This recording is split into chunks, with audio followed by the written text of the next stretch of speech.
Hi friends! In today's video I'll show you my process of creating sticker sheets. I think I finally have my process down, so I wanted to share it. Of course, I promise to update you guys in the future if anything changes.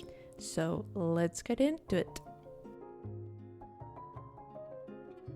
First things first, you'll need to create your design.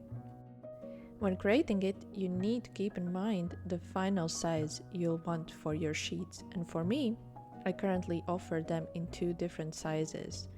A 6 and then a smaller size, which is like 90 times 130 millimeters. And through some trial and error, I came up with the canvas size that you see on the screen. I would actually love to have it even larger than that, but then I would have only a couple of layers to work with. I have the Apple iPad Air 4th generation, and I know that the Pro models can definitely get away with larger sizes. When it comes to the design itself, there are a few things to remember. If you want the background layer, it's easier to keep it separate from the stickers, because otherwise when you import it into Silhouette Studio, it will have outlines around background elements as well, and you'll have to remove them from there. Also, I always keep some space between the stickers, because I'll need to add the cut line later. To add the outline, you can use monoline brush, which is one of the default Procreate brushes, and do it manually. Or if you're lazy like me, just import the sticker file to Photoshop and add stroke there.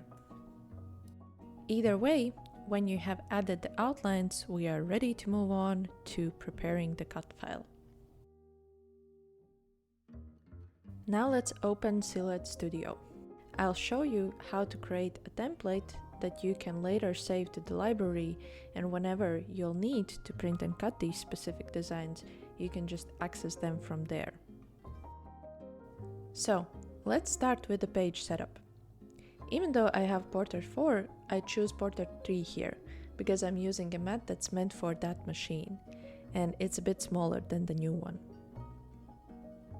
But usually you would just choose your machine here and then the media size. As I'm using an A4 sticker paper, I choose that here. Then I also switch to the third tab called Registration Marks and turn them on. Okay, and now that the page is set up, let's add our sticker sheet. Before I even add any files, I create a rounded rectangle shape. I make sure to choose a different color than the default red one. It doesn't really matter which one. In this case I chose blue, but you can choose green, it doesn't matter.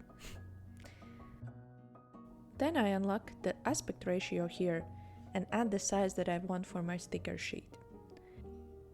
As we are creating the small size sheets, I'll add 90 and 130 here. Also, I don't want the corners to be so round, so I just adjust that using these red dots here.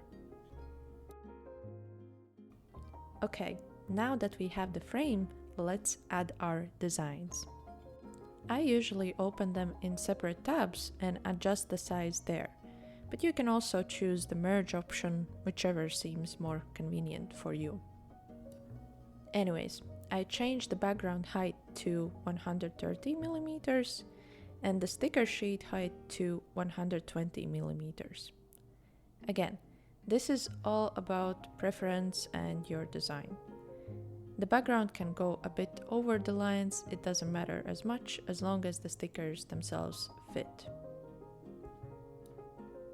And now that we have adjusted the sizes and copied everything to our page, let's press the Center to Page button to center everything first, and then adjust a bit if needed.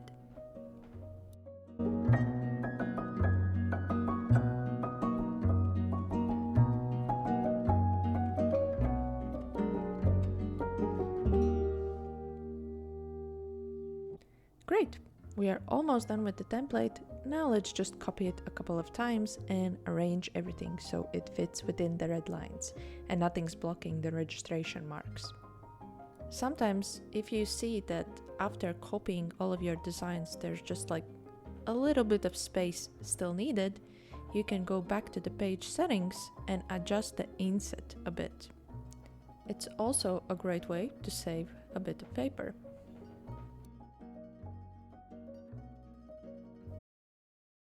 Super! Now we are ready to print.